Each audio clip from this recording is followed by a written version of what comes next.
drugs and gangs and people. It's an invasion. We have an invasion of drugs and criminals coming into our country that we stop, but it's very hard to stop.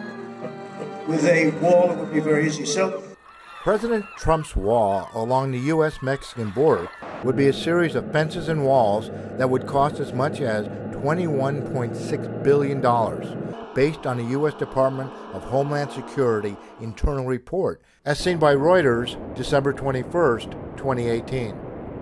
Depending on the ultimate size of the wall, it could cost up to $25 million per mile and take years to build. Calls from the White House for $5.7 billion would cover about 230 miles, or about 11.5% of the southern border's distance. Trump has repeatedly threatened to shut down the border and then backed off that threat and won a court decision over a policy that forced people seeking asylum to remain in Mexico. There are thousands of people who have a legal right to seek asylum in the United States, and those people would be turned away. And he's turning them away now as we speak. He also officially moved to cut off foreign aid to Guatemala, El Salvador, and Honduras because their residents are seeking refuge in the United States. He wants to depict border communities as dangerous, lawless places filled with a sense of chaos, drug dealers, and gangs. I'm Mark Sanchez Correa. My father immigrated from Guatemala, and like millions of other immigrants in America, he was just trying and seeking a better life. But to hear from the Trump Organization, there's chaos at the border.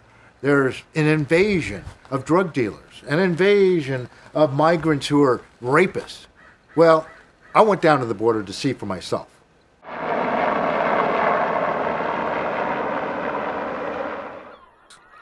We went along the California-Mexican border and saw what the border communities are really like and who these people are.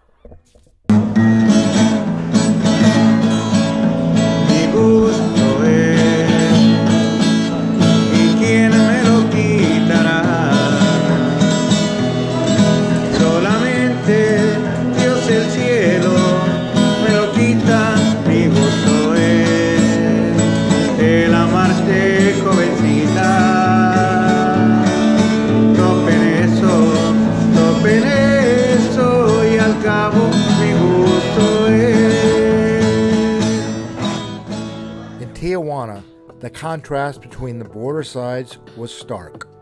The United States has security cameras, barbed wire, signs to stop you from getting close to the wall, border patrol officers watching an empty beach.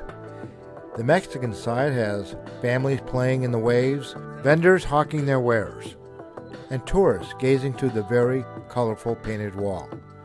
So where is the crisis? Not far away. A small, dark shelter houses men waiting to cross the border. This shelter, run by the Border Angels, is a symptom of the problem, but there are volunteers helping to ease the pain. Our mission is, we believe that everybody should be treated with dignity and respect, that love has no borders. Our focus is the migrant community. Migrants travel all over the world, and we believe that they have a right to be traveling, looking for refuge. And we say, if I was hungry, did you give me to eat? If I was thirsty, did you give me to drink? We're not a religious group or a faith-based group, and we have over 5,000 volunteers. In 1986, Morones founded the Border Angels, a nonprofit organization dedicated to the prevention of migrants' deaths on the U.S.-Mexican border. Morones has appeared on national news outlets, produced a short film named Undocumented, wrote a book called Border Angels, The Power of One. Enrique speaks for the thousands of voiceless, undocumented immigrants. He describes himself as a proud American, and even prouder Mexican. He was the first person to gain dual citizenship from Mexico and the United States in 1998. Enrique has given a human face to countless immigrants, offering them compassion in the form of food, water, clothing, education, and advocacy. There's thousands of people that have been coming that are going to be trying to cross. They have a list that they put together, and they themselves, the migrants, and there's several thousand people on that list. And instead of having hundreds of people go and report to the port of entry, they're limited it to about 20 people a day.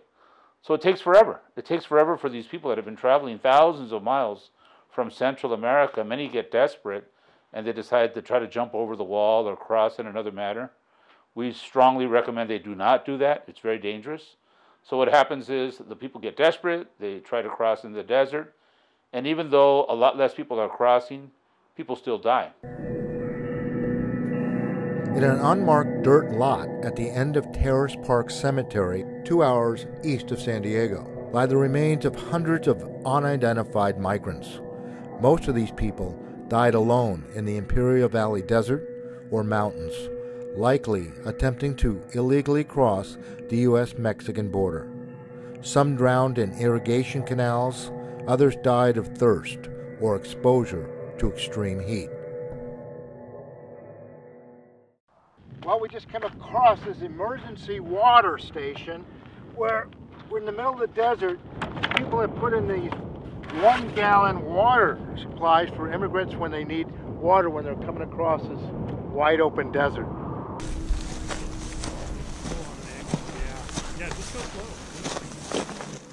One of the things the Border Angels is best known for is putting water in the desert.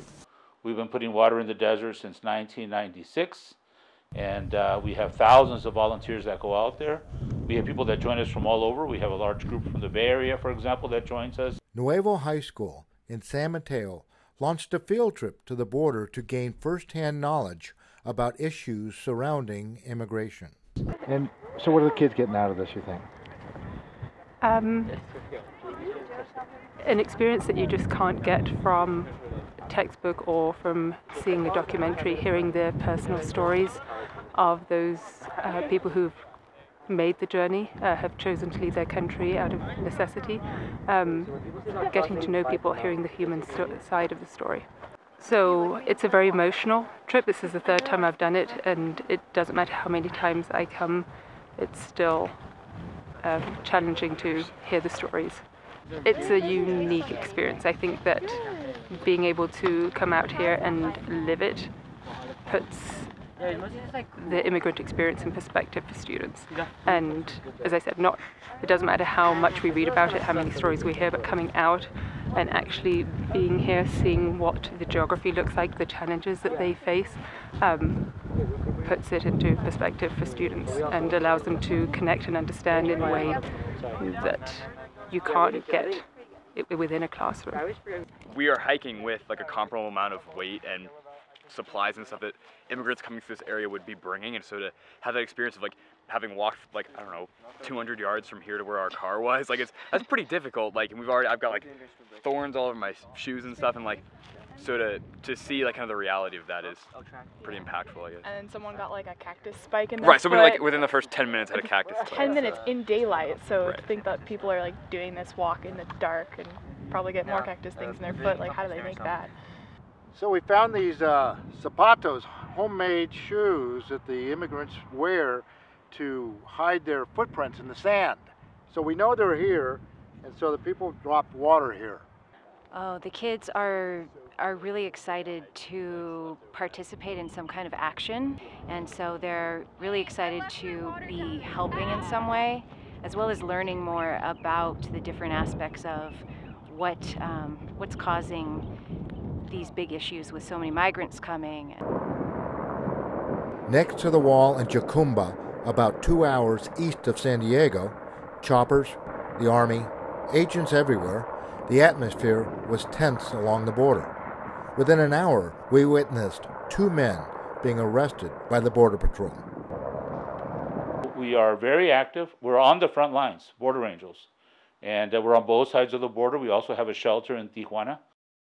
Imagine about the U.S. just process around 200 of them weekly, so the waiting period from 1 day to have an asylum appointment increases to an average of right now there's an average of 3 months. You have to wait for 3 months to be seen by U.S. immigration authorities.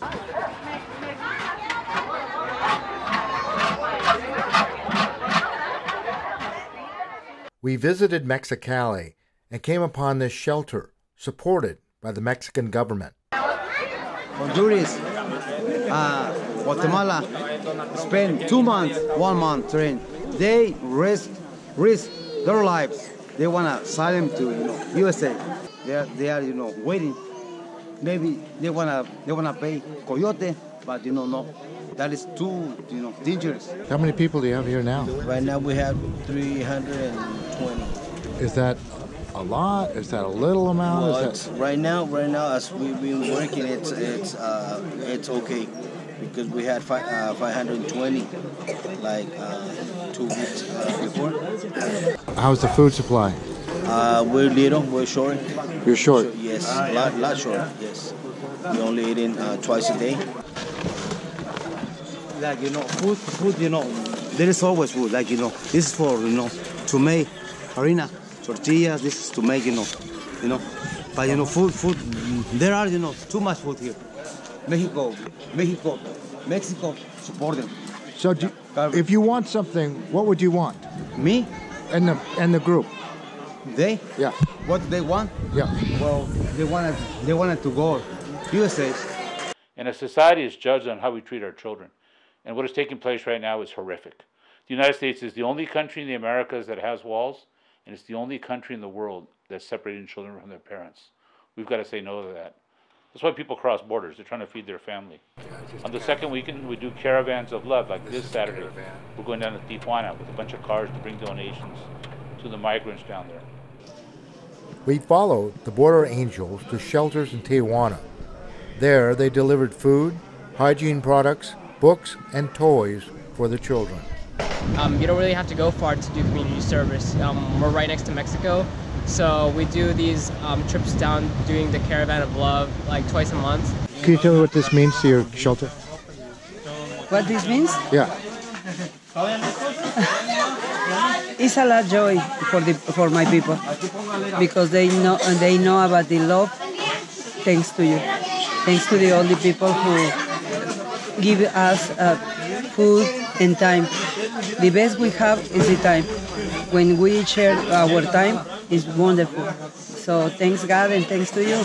My people is happy. Today is a blessing day. Thank you. ¿Cómo te sientes por qué te fuiste de Guerrero para ir? What was the reason you left Guerrero? Because of violence and crime. And a lot of war.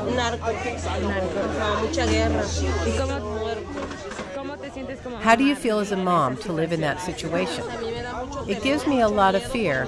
I'm very afraid because I have 5 kids and I don't want anything to happen to them tomorrow. They kidnap all sorts of people. They kidnap little girls, fathers, and grandfathers, and children, and I don't want them to live in that situation. That's why we came asking for help for a better future and a better life. And so it goes.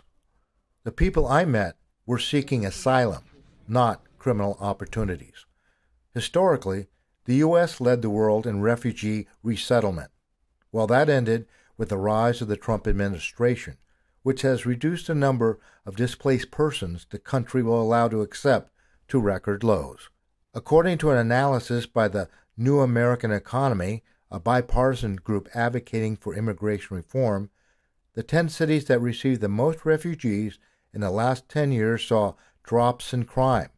That is hardly surprising, since these immigrants come to the U.S. seeking safety for their families and opportunities not available in their home countries. As a result, they have little to gain and much to lose by breaking the law. Trump's policies, based on fear and prejudice, is cruel, pointless, short-sighted, and counterproductive, and is not an effective substitute for immigration reform, which makes our immigration system responsive to the economic and social forces which drive immigration in the first place.